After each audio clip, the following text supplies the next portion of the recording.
We're here with Steve Rude, legendary comic book artist, illustrator, People call you the Dude. And did that nickname come naturally because it rhymes with your last name, or was there another story behind it? Well, the actual for real story is something that is rarely known by the public.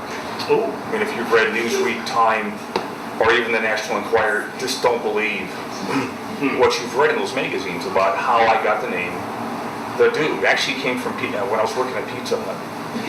Yeah, because there was this guy that just called everyone Dude. I mean, even the girl was a dude. And I just picked up on it. I started calling him Dude. He called everyone Dude, I called him Dude. And something happened. I became the Dude. It just stuck, huh? Somehow it just stuck, yeah. And do people must get confused and say Steve the Rude Dude, Steve the Dude Rude. What is the proper Steve Rude, the Dude? What is the best configuration of your name? Honestly, as long as I'm being asked, I would say Steve Rude, the Dude. Okay. So everybody wants to say Steve Rude, the Dude, which is, I believe, how people can find you on Facebook as well. Steve Rude, the Dude. That's a good question. I don't know how they find me on Facebook. I think it's Steve Rude, the Dude. We have some amazing treasures from your personal collection, recent projects of yours, original art, inspirations. I'm just going to dive right in with what's on top, and we'll talk about it correspondingly, just like this. So I have this newspaper strip of Nexus, a character that must be 35 years old. Wow, okay. So this is a beautiful, solid, I guess a recreation of a newspaper strip, for lack of a Sunday Funnies kind of section. How would you describe this? It's definitely not a traditional comic. No, it's not, and that's part of the reason why I think store owners were a little baffled by the content or the size of the thing, the format. I wanted to bring back comic strips. So I took my character Nexus and turned him into a Sunday newspaper comic strip. And I've had the time of my life working on that stuff. It's just a blast. You have the original page of what I just held up, so I'd like to show that too so folks can see the process. So this is the actual ink of what's been recreated here. That's right. And published. That's the original page. That's what it looks like when I get done drawing and inking it. For those of you who know what inking is. You can see the texture of some white out on here. And so how does the special effect come about? Is this I blew up something on my Xerox machine. I blew up a galaxy from some photograph. I pasted it in. Wow. And it looks seamless, doesn't it? You wouldn't imagine that that's basically a handmade collage, but it's unbelievably beautiful. And this is inspired, like you said, by the old strips of the day. You have a sample of that here, Prince Valiant, which I must confess, when I was a kid reading the Sunday Funnies, I kind of glazed over Prince Valiant because it was too wordy for me. I remember that. But this one's a little light in the prose. I would have enjoyed this. This is 1950. I guess by the 80s they had a lot to say, but but this is a beautiful piece, and this is originally from December 10th, 1950, the Sunday Bulletin in Philadelphia.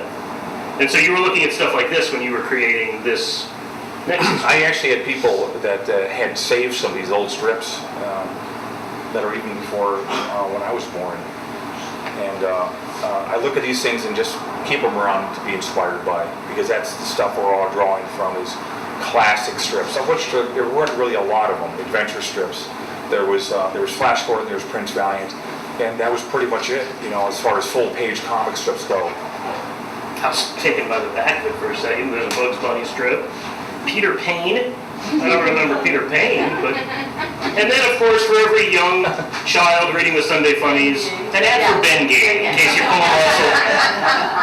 In case you're straight. What else do we have in here? These are beautiful pages.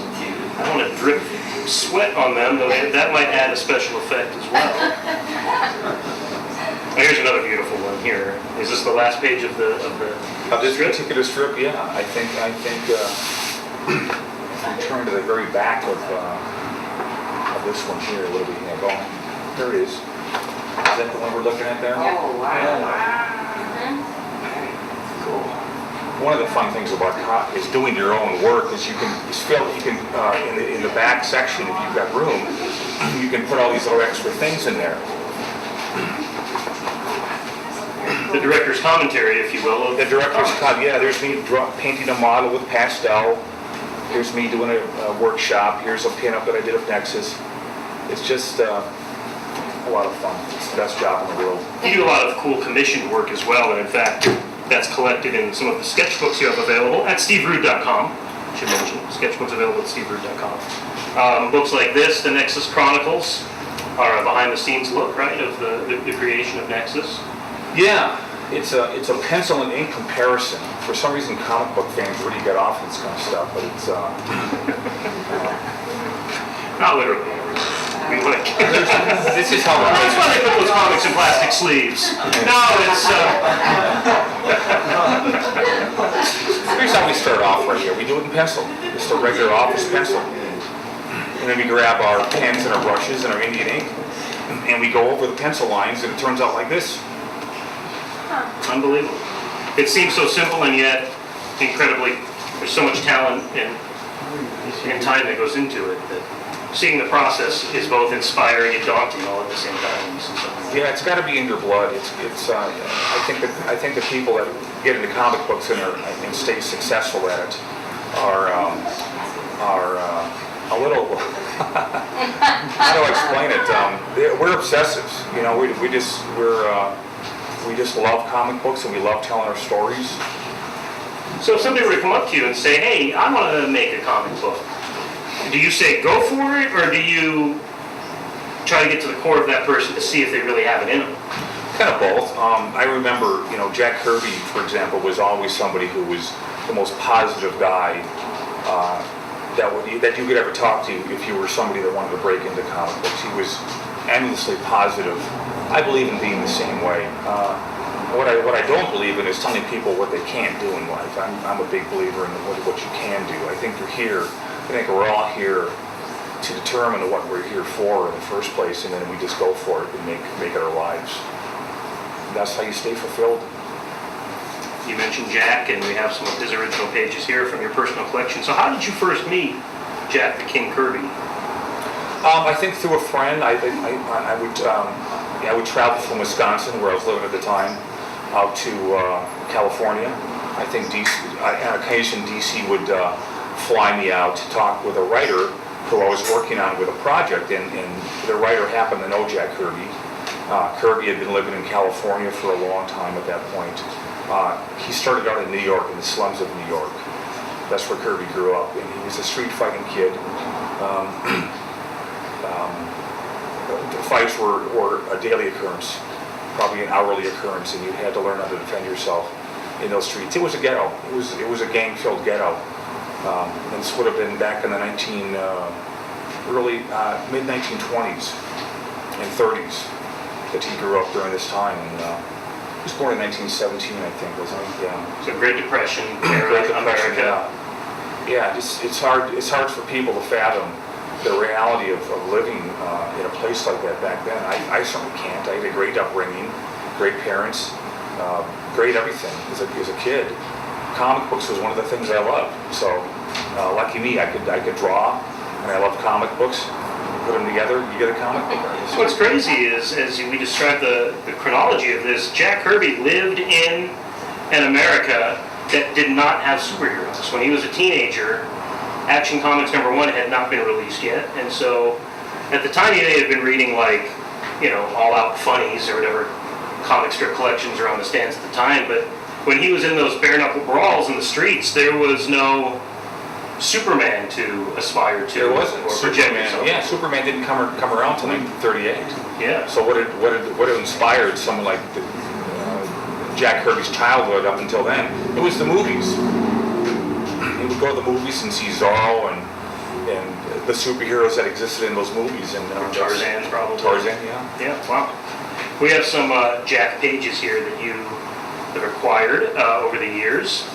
This is it's much smaller than your work, by the way.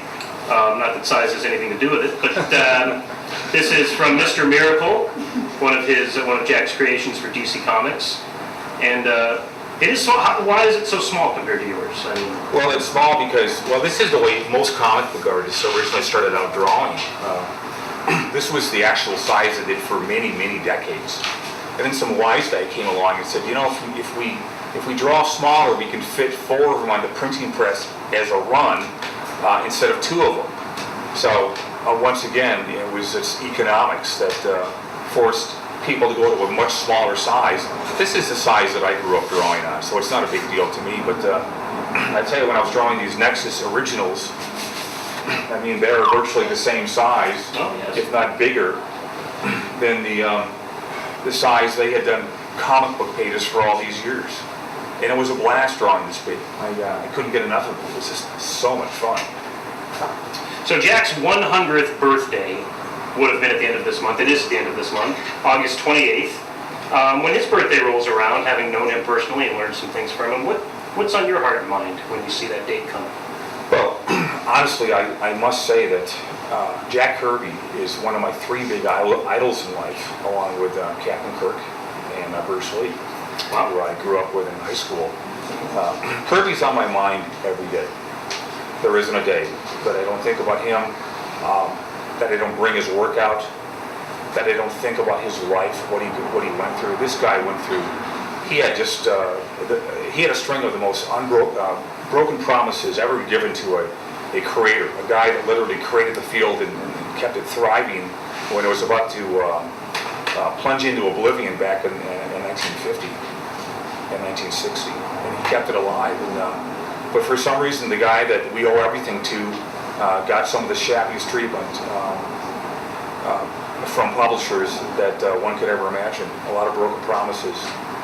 Simply put, for example, if you were to go to a Hot Topic or something like that, you'd buy a lunchbox that may have a Jack Kirby Captain America drawing to this day. They kind of use that retro style to celebrate the classic look of comics. Jack Kirby wouldn't have been paid for that. Is that basically what you're describing? That's basically what I'm describing, yeah. I mean, he created hundreds of these drawings that were used in the early days of promoting Marvel comic books and getting them on the map. And he was promised by the publisher of Marvel Comics that he would eventually be part of the royalty system for Marvel Comics, using all these drawings that he had done endlessly. He did stuff for the Marvel fan clubs. He did them for the T-shirts. The Mary Marvel Marching Society was all Jack Kirby inspired art. And yeah, in these days you would get paid for all that stuff, but those rights didn't exist back then. But part of what came about from the trials of poor Jack was, we don't put up with that kind of treatment anymore. We fight back and get what we're owed. Would you say that that's probably a big part of his legacy for you as an artist? Again, thinking about his birthday, that not only is the creativity so raw and inspiring, but there's also a sense of earning what you keep and fighting for what you deserve. Yeah, Kirby is kind of like, he kind of reminds me of Abe Lincoln in a lot of ways. Something's wrong, I'm going to make it right. And here's 4 years of the bloodiest war our country could ever imagine to make sure that this doesn't happen again. Wow, okay. Are you describing World War II in which Kirby fought, or are you talking about the talking about the actual Civil War? Oh, well, for Lincoln. Yeah. And how would that liken to Kirby's? Standing up for something you believe in. Kirby was just I think he was a private in the army, but what he drew in his stories and what he pontificated on in his writing was very heavy stuff. It's the heaviest stuff I've ever read. That's one of the reasons his work. Many people are so in tune to what this guy has done for our lifetimes. It's not something you read and you forget about the next day. It's like when you think about something you've seen in a movie, a TV show, comic book, a magazine, a book, whatever, that really penetrates deep inside of you and doesn't let you forget about what you've read. That's what great comic books can do for you. That's what his books did for me.